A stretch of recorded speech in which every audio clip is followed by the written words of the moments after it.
Cyber Monday was created in 2005 to help the fledgling online retail industry. 20 years later, it's still a practice. Not every problem needs to be solved, and once it is, we can probably get rid of the practice. Word came back from my friend Jonathan Barnes recently, who died in a tragic car accident. Heaven isn't what he thought it would be. Some of my friends don't even believe in heaven. That's not a bad strategy.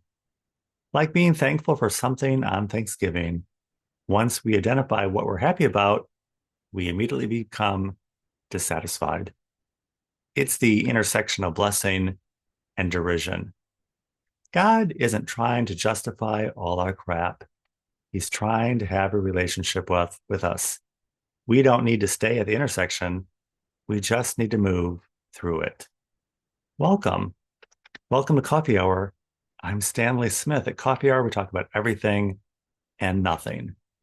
Recently, we talked about fathering an idea, parenting an ideal, choosing to be unhappy, and offering care instead of a cure.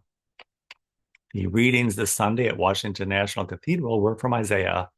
Waiting is like asking for help on your taxes. Nobody wants to do it. And from Romans, drinking and wild sex, there's more to life than that. The gospel reading was from Matthew. Just when we thought we were having a good time, the party's over.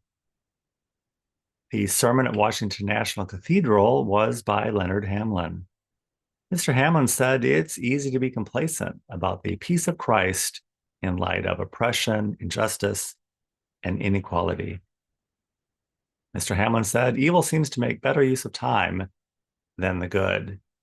And he quoted Martin Luther King Jr. as saying, while we're waiting for the future to arrive, it's already here. While the good people are waiting for the good thing to happen, evil makes off with all the goods. Plus, we always seem to be unhappy about something. While the peace of Christ seems to elude us, we wonder why. We can keep on waiting for something to happen or to experience the peace of Christ, or we can feel it now. And when we do, we can share it with others. The sermon at St. James was by Stephen Balke. Stephen said Jesus is like the secret ingredient in Christmas cookies. We really want him to be the sugar, but often he's the leveling agent that makes the dough rise and grow out of control. We want to say, stop, stop, Jesus. We find comfort and terror in the process. Just when we experience the comfort, it's followed by more terror. What's next? Just when we experience some comfort, then here comes the more terror. Stephen said St. James is growing at the seams. Attendance is up at the morning service and at Sunday school. It's comforting and terrifying. They need to rethink how they do things at St. James. Sometimes having no expectation prepares us best for what comes next, offering care instead of a cure. We don't have to have all the answers at Christmas time or at any other time.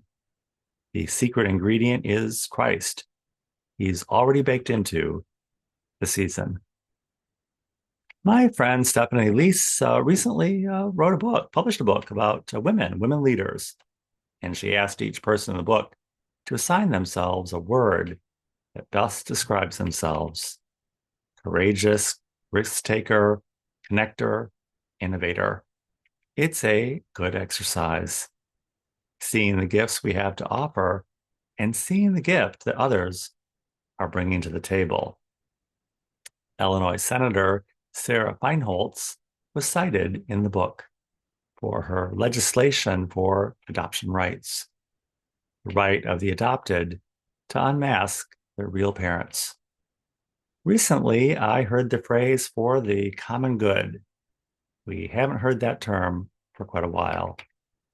We hear a lot about democracy, championing the rights of the collective and the individual. protecting the identity of the people who give up a child for adoption, and entitling children of adoption the right to know their parents.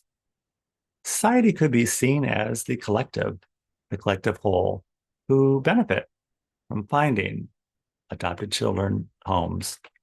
And the adopted could be seen as the protected class of the rugged individuals. We have to wonder the impetus for such legislation. Is it from society, individuals, or corporate America? Benefiting who at whose expense? And we wonder why we're all so divided. My Jewish friend Susan at the club asked me this week if I found a new church home.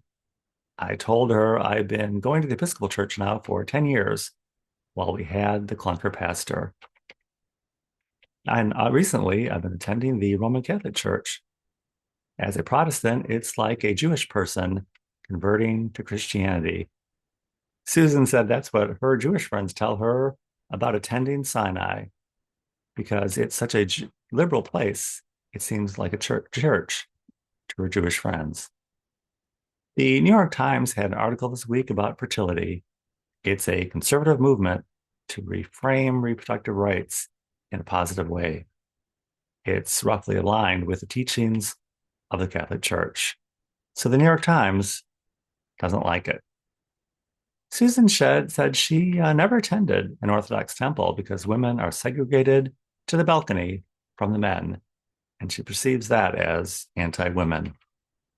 Fertility is supposed to be a blessing, but somehow it became a paid political advertisement against women.